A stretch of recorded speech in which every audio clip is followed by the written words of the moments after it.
Assalamualaikum warahmatullahi wabarakatuh. Perkenalkan, nama saya Julita Antara dari kelas A3 Keperawatan NIM 2214201090. Saya adalah mahasiswa aktif di Universitas Pembangunan Indonesia, Manado, Fakultas Keperawatan, Program Studi Ilmu Keperawatan. Tujuan saya membuat video ini karena ingin memenuhi tugas UAS mata kuliah Konsep Dasar Keperawatan.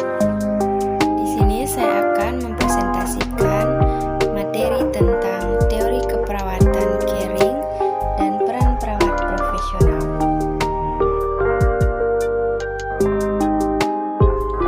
Caring adalah suatu hubungan maupun proses antara seseorang pemberi asuhan atau perawat dan klien untuk meningkatkan suatu kepedulian demi terciptanya suatu kondisi klien yang baik. Caring didefinisikan sebagai pemberian perhatian ataupun penghargaan kepada seseorang yang tidak mampu melakukan dan memenuhi kebutuhan dasarnya. Caring merupakan suatu dasar yang harus dimiliki seorang perawat. Faktor-faktor yang dapat mempengaruhi tingkat caring adalah usia, jenis kelamin, tingkatan mahasiswa, minat, pengetahuan mahasiswa. Usia menjadi faktor yang dapat mempengaruhi caring, karena semakin dewasa usia seseorang, maka tingkat caring seseorang pun juga semakin tinggi. Faktor-faktor seperti usia, jenis kelamin, dan tingkat pendidikan disebut dengan faktor individu. Faktor yang dapat memicu tingkat caring perawat dapat berasal pula dari faktor organisasi yang meliputi sumber daya, kepemimpinan, desain pekerjaan, imbalan, teman sejawat. Asuhan keperawatan kepada klien yang dilakukan oleh seorang perawat harus memahami beberapa komponen caring. Berikut ini adalah beberapa komponen caring, yaitu yang pertama compassion, yang kedua communication, yang ketiga consideration, yang keempat comfort, yang kelima carefulness, yang keenam consistent, yang ketujuh closer.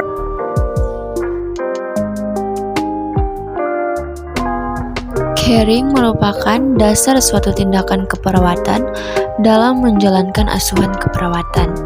Caring memberikan manfaat bagi seorang perawat yang melakukannya. Manfaat-manfaat caring antara lain ialah, yaitu yang pertama, pasien memberikan respon yang positif, yang kedua, berkomunikasi dengan pasien, yang ketiga, kontribusi positif yang memuaskan, yang keempat, memandang pasien sebagai teman, yang kelima, dihargai oleh pasien, yang keenam, melakukan sesuatu yang berguna, yang ketujuh, belajar banyak tentang manusia, dan yang kedelapan, perkembangan pribadi. Konsep keperawatan pada dasarnya dibagi menjadi 4, yaitu manusia, kesehatan, lingkungan, dan perawat. Nah, tadi kita sudah membahas tentang teori caring. Sekarang kita akan membahas tentang peran perawat profesional. Nah, sebagaimana yang kita tahu, tugas perawat sendiri adalah memberikan pelayanan keperawatan kepada pasien, keluarga, ataupun masyarakat, dan bertanggung jawab atas peningkatan kesehatan, pelayanan kesehatan, serta pencegahan penyakit. Lantas, peran apa saja yang harus dimiliki oleh perawat? Yang pertama yaitu sebagai pemberi asuhan keperawatan. Perawat membantu klien mendapatkan kembali kesehatan. Melalui proses penyembuhan, perawat memfokuskan asuhan pada kebutuhan kesehatan klien secara holistik, meliputi upaya untuk mengembalikan kesehatan emosi, spiritual, dan sosial. Beberapa kegiatan yang dilakukan perawat saat memberikan asuhan keperawatan adalah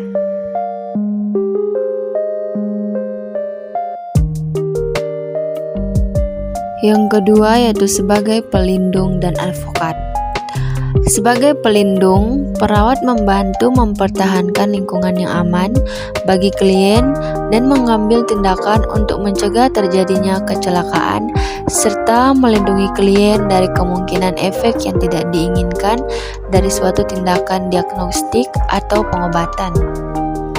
Selain itu, perawat juga harus bisa mempertahankan dan melindungi berbagai hak yang dimiliki oleh pasien, diantaranya hak atas pelayanan terbaik, hak atas informasi tentang penyakitnya, hak atas perlindungan informasi pribadi atau privasi, hak untuk menentukan nasibnya sendiri, hak untuk menerima ganti rugi akibat kelalaian pelayanan kesehatan. Yang ketiga yaitu sebagai edukator atau memberikan edukasi. Peran ini dilakukan dengan membantu klien dalam meningkatkan tingkat pengetahuan kesehatan, gejala penyakit, bahkan tindakan yang diberikan, sehingga terjadi perubahan perilaku dari klien setelah dilakukan pendidikan kesehatan. Yang keempat yaitu sebagai pembimbing atau konsultan. Mempunyai peran pembimbing atau konsultan kepada pasien, keluarga, dan komunitas, seorang perawat harus mampu mengidentifikasikan perubahan pola interaksi pasien terhadap keadaan sehat dan sakit.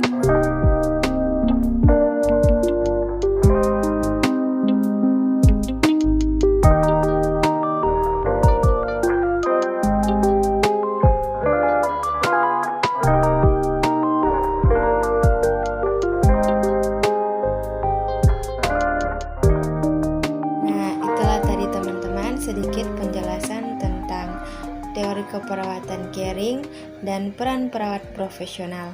Semoga bisa dapat dimengerti dan dipahami. Hai teman-teman, bingung mau kuliah di mana? Mari bergabung bersama kami di Universitas Pembangunan Indonesia Manado.